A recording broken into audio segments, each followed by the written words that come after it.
మన బాయ్తో ఇవాళ day 15 of living. అమ్మో తెల్లారింది, ఇది ఇంకా లేవలేదేంటి? Good morning Jimmy boy. 2 రోజులు నాకన్నా ముందు లేసే వరకు చాలా అయినట్టుంది బాయ్కి. ఏ పోరా వదిలేనా? ఇప్పుడు లేవ్వకపోతే నువ్వు లేసే వరకు టార్చర్ పెడతా బాయ్. అబ్బాయి ఏం లొల్లిరా నీది? అట్లుంటది మనతోని. లేచినాక వీడిని కిందికి వాక్కి పట్టుకోపోతే వీడు చేసే పనులు చూడరు. అంటే ఏంటి ఇప్పుడు ఫ్రెండ్షిప్ వేసుకోవడం కూడా తప్పే అంటావా? ఫ్లాట్కి వచ్చినాక కూడా మావాడు వాడి ఫ్రెండ్ని పిలుస్తుండే. ఈ రోజు మన breakfast egg fried rice. Breakfast కూడా ఎగ్ ఫ్రైడ్ రైస్ తింటారా బాయ్? నేను తింటా జిమ్మి. నిన్న కొంచెం ఎక్కువనే రైస్ మిగిలిండే, ఇంకా వేస్ట్ చేసుడు ఎందుకని ఎగ్స్ ఫ్రైడ్ రైస్ చేసిన. ప్రశాంతంగా కూర్చొని తినే టైంకి వస్తాడు బాయ్ ప్రతిసారి. బాయ్ సంక్రాంతికి ఇంటికి పోయేది ఉందా లేదా? రేపు స్టార్ట్ అయిపోతున్నాం జిమ్మి. ఈ డోర్ వచ్చిందా? మన ఆర్డర్ వచ్చినట్టుంది. నేను డెలివరీ బాయ్ కి ముందే చెప్పిన డోర్ బెల్ కొట్టకు బ్రో అని, అయినా కొట్టిండు. మన డ్రీల్లో ఏ ఇన్స్ట్రుమెంట్ అని గెస్ చేయమన్నా. అందరు కామెంట్స్ లో గిటార్ అని బాగానే గెస్ చేసారు. జల్దీ డబ్బా ఓపెన్ చేయ బాయ్. చలో దా ఓపెన్ చేద్దాం. అసలు ఎప్పటి నుంచో గిటార్ నేర్చుకుందాం అని ఉండే, ఇప్పటికి కుదిరింది. ఒక బేసిక్ మోడల్ తీసుకున్నా నేర్చుకోవడానికి. ఇప్పటి నుంచి రోజు వాయించాలి ఇక.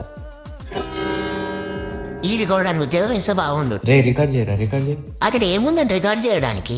వెళ్ళిపోతామైంది బాయ్ రికార్డ్ చేయమంటే. కాసేపు గిటార్ ప్రాక్టీస్ చేసిన తర్వాత ఒక ట్రేడ్ తీసుకున్నా. అయిపోయిన తర్వాత ఈ రోజు క్యాలిస్థెనిక్స్ ప్రాక్టీస్ చేద్దామని డిసైడ్ అయినా. ఈ వెయిట్ లో కొంచెం కష్టంగానే ఉంది, కానీ బ్యాలెన్సింగ్ ప్రాక్టీస్ చేస్తున్నా ఇప్పుడు. ప్రస్తుతానికి అయితే ఇప్పుడు అన్ని బేసిక్ స్టేజ్ లోనే ఉన్నా. ఇంకా కరెక్ట్ హ్యాండ్ స్టాండ్ చేస్తున్న టైంలో బయట ఎవరో వచ్చినట్టున్నారు. వీడు మొత్తం ఆగమాగం చేస్తుండే. కాసేపు వీడిని కూల్ డౌన్ చేసి హ్యాండ్ స్టాండ్ కంప్లీట్ చేసుకున్నా. వర్కౌట్ అయిపోయినాక ఇద్దరు కుకింగ్ స్టార్ట్ చేశా. వాడికి సేమ్ యాస్టేజ్ వెజిటేబుల్ పులావ్, నాకు ఈ రోజు ఆలు కర్రీ చేసుకున్నా. కొత్తగా ట్రై చేసిన, కానీ టేస్ట్ అయితే తీయగా ఉంది. కొంచెం మసాలాలు తక్కువైనట్టున్నాయి. నెక్స్ట్ టైం నుంచి బెటర్ చేద్దాం. ఇంకా మాడికి ఫుడ్ సలార్ పెట్టి పెట్టేసిన.